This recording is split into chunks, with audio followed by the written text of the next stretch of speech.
ہم نے یہاں پر ڈال دیا میم، تو اب ہم جوڑ کریں گے لام زبر لا، نون سین زبر نس، لنس، فا زبر فا، لنس فا، عین میم دو زبر ام، لنصف ام، آگے با نون زید بن، ٹھیک ہے، تو لنصف ام بن ناصیہ، کیسے پڑھیں گے؟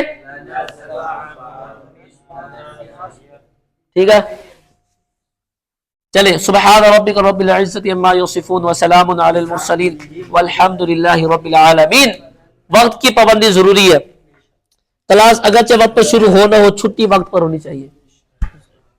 کیسے؟ ہاں جی